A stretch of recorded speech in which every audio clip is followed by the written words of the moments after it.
오늘 우리에게 주시는 하나님 아버지의 말씀은 마가복음 1장 2절에서 5절 말씀입니다. 마가복음 1장 2절에서 5절까지 제가 봉독에 올리겠습니다. 선지자 이사야의 글에 보라. 그래 보라. 내가 내 사자를 내 앞에 보내노니 그가 내 길을 준비하리라. 광야에 외치는 자의 소리가 있어 이르되 너희는 주의 길을 준비하라. 그의 오실 길을 곧게 하라. 기록된 것 같이 세례 요한이 광야에 이르러 죄사함을 받게 하는 회개의 세례를 전파하니 온 유대 지방과 예루살렘 사람이 다 나아가 자기 죄를 자복하고 요단강에서 그에게 세례를 받더라. 아멘.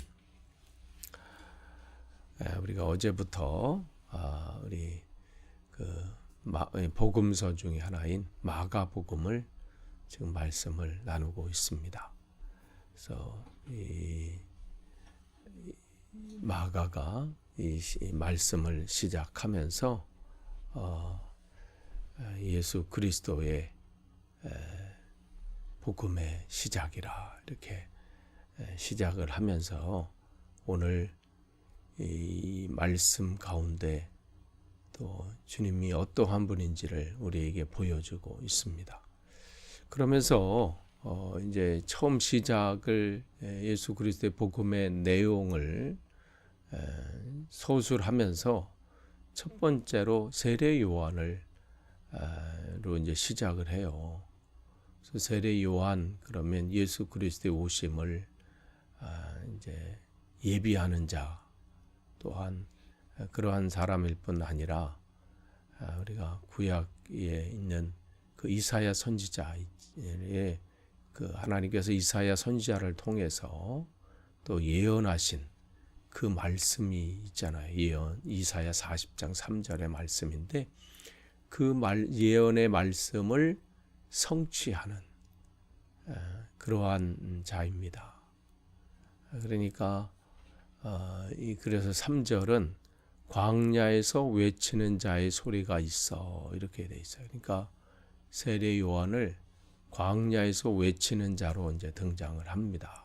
그러면 지금 마가복음에 등장하는 또 이 세례 요한은 이 어떠한 사람인가 우리가 알아볼 필요가 있어요. 몇 가지로 세례 요한에 대해서 소개하고 있어요. 첫 번째로는 그가 광야에서 예언자적인 삶을 시작한 사람이다. 그러니까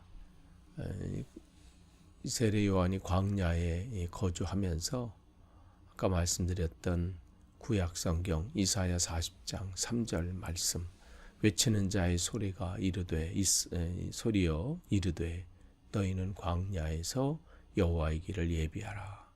사막에서 우리 하나님의 대로를 평탄케 하라. 이 말씀을 그대로 성취하는 그 사명을 감당하는 사람이 바로 세례 요한이죠. 이 세례 요한이 사역하던 이 광야라는 곳은 이 사해 북부 요단강 유역의 아라바 지역을 의미합니다.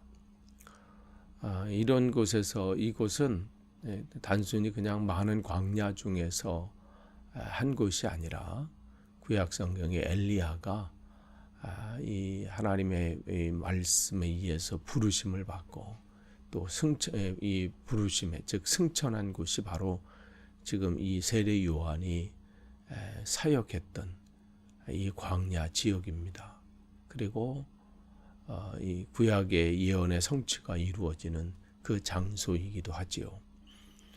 그곳에서 지금 하나님께서는 이 세례 요한을 통해서 하나님의 계획하신 일들이 무엇인지를 증거하시고 또 그 일들이 그냥 과거에 한때 외쳐졌던 소리가 아니라 그 말씀이 지금 예언의 말씀이 성취되었다.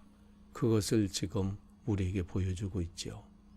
그러니까 세례 요한은 어쩌면 그 일들을 그냥 하는 것처럼 보일 수 있지만 그 하나하나가 하나님의 계획과 하나님의 뜻 안에서 이루어지는 일들입니다. 그게 굉장히 중요한 것이죠. 두 번째, 그 세례 요한은 그 예언을 성취하는 그 길을 걸어간 사람일 뿐 아니라 여기 보니까 4절에 보면 회개의 세례를 전파했다. 그러니까 회개의 세례를 베푼 사람이 바로 이 세례 요한입니다. 그러니까 이 회개의 세례라고 하는 것은 다른 말로 말해서 무슨 의미냐면 회개를 지금 요청하는 거예요. 그냥 당신들이 살았던 그런 삶을 멈추고 하나님께서 원하시는 삶을 살아야 된다는 그런 강력한 이 경고이면서 요청이지요. 그래야 하나님의 죄의 용서함을 받는다. 이런 지금 얘기를 하고 있는 겁니다. 그러면서 그는 강력한 회개를 요청하면서 회개에 합당한 열매를 맺어라. 이렇게 요구합니다. 여러분, 그런데 우리가 세상에 그런 말이 있잖아요. 좋은 소리도 한두 번이지. 그 얘기는 뭐예요? 사람이요, 아무리 좋은 소리라도 참 남의 소리를 듣기를 싫어하는 것이 보통 우리들의 모습 아니에요?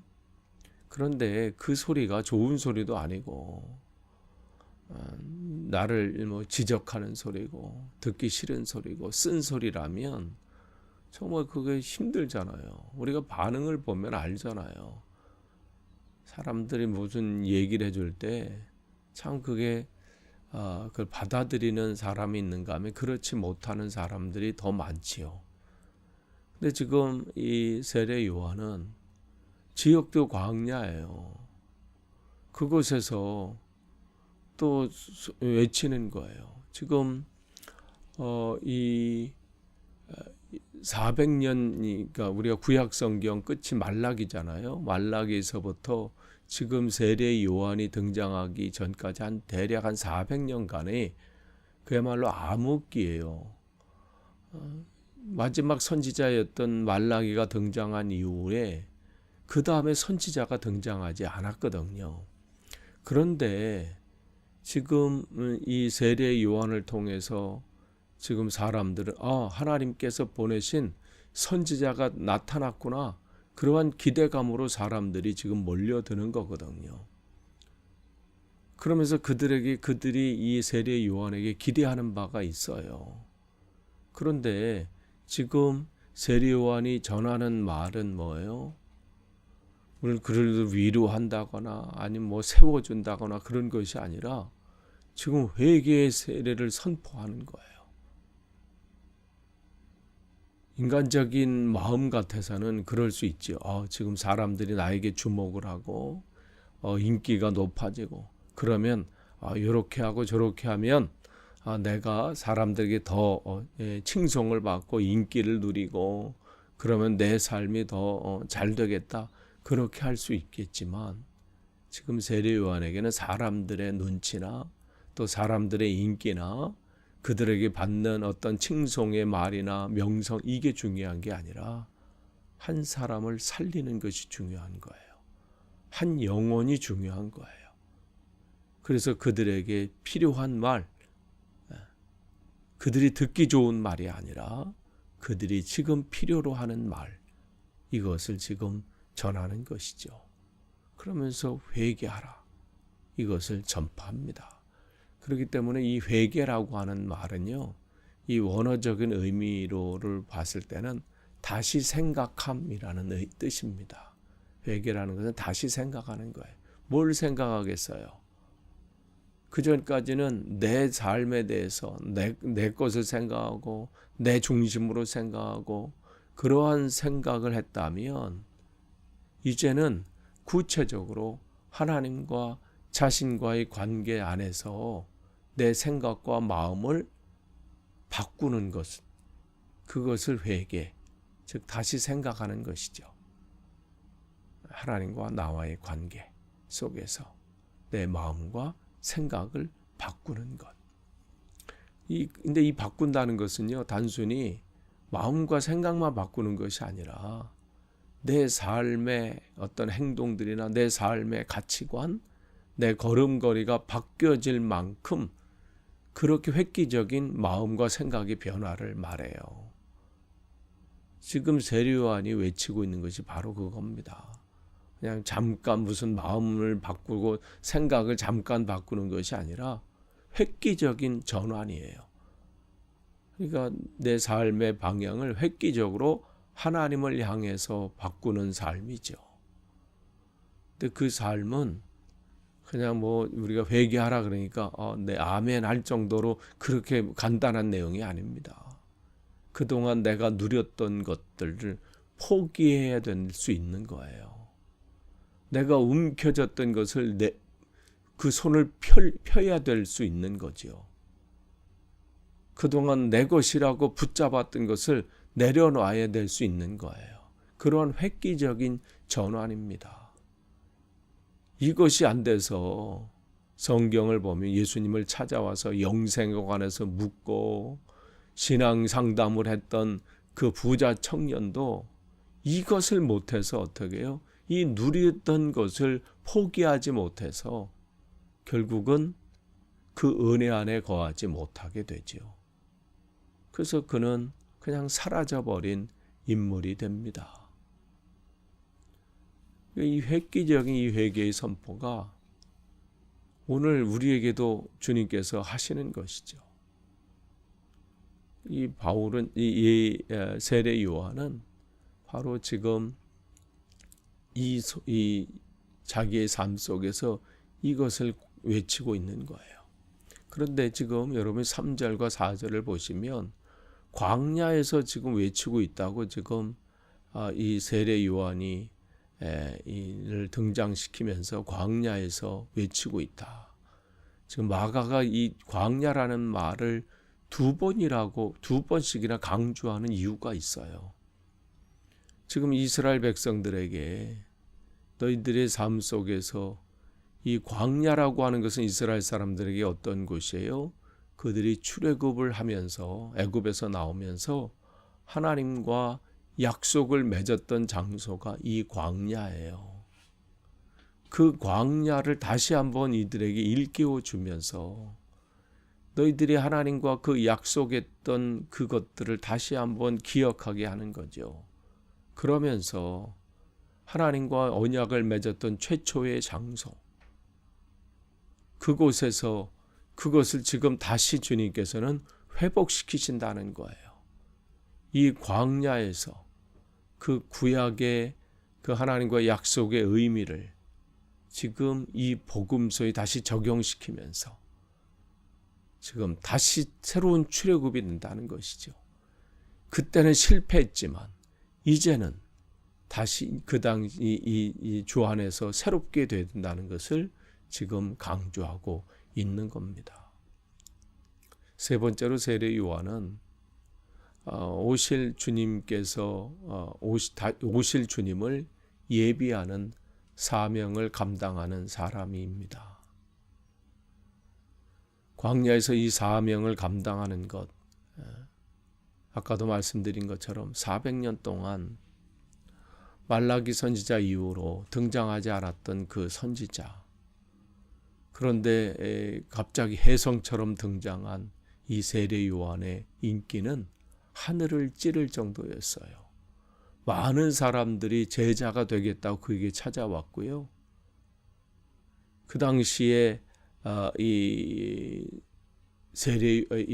사두개인들이나 바리새인들 같이 자기들이 하나님 말씀 율법에 관해서는 누구와 견줄 수 없다 할 정도로 그 사람들도 세례 요한을 찾아올 수밖에 없는 그 정도의 인기의 사람이었고요.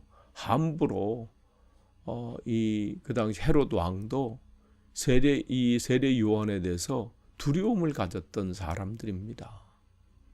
그건 또 뭐 이 바리새인과 사두개인들도 마찬가지예요. 그 정도로 이 세례 요한의 인기는 뭐 그 당시 누구와 비교할 수 없을 만큼 그러한 사람입니다. 그렇다면 어떻게 해요? 누릴 수 있어요. 인기도 있지요. 사람들의 자기 말에 다 따르지요. 제자들의 수가 계속 늘지요. 그런데 그는 자기에게 주어진 그게 중요한 게 아니라 지금 자기가 무엇을 해야 될지를 분명히 알고 있습니다. 그러니까 사람들 앞에 분명히 나는 이러한 일들을 하는 사람입니다. 그 방향을 분명히 제시해 주고 있습니다. 자기에게 온 제자들조차도 자기에게 오는 것이 아니라 누구에게로 보내야 될지를 분명히 알고 있는 것이죠. 그러니까 그 사명, 그 삶 속에서 자기의 사명이 무엇인지를 깨닫는 것은 굉장히 중요합니다. 지금 세례 요한은 그것을 깨닫고 있고 그 일들을 묵묵히 걸어가고 있는 겁니다. 오늘 저와 여러분도 마찬가지예요. 우리가 이 시대에 주님께서 오늘도 생명을 연장시켜 주신 이유가 분명히 있을 겁니다. 여러분이 그 사명 분명히 깨닫고 그 일들이 쉽지 않은 일일 수 있지만 우리가 표대를 향해서 그 걸음을 한 걸음 한 걸음 오늘도 디디시고 오늘도 그 안에 주시는 주님의 은혜와 평강이 여러분에게 넘치시는 복된 하루 되시기를 축복합니다. 기도하겠습니다. 하나님, 오늘도 우리에게 주신 말씀을 다시 한번 기억합니다. 한 걸음 한 걸음 주님께서 기뻐하시는 삶으로 우리의 삶을 전환하게 하시고 우리의 생각과 마음이 주님의 뜻을 향해서 오늘도 걸어갈 수 있도록 그 길을 걸어감에 있어서 지치지 않게 하시고 온전히 주님이 주시는 은혜와 평강으로 힘을 가지고 승리하게 하옵소서. 예수님의 이름으로 기도하옵나이다. 아멘.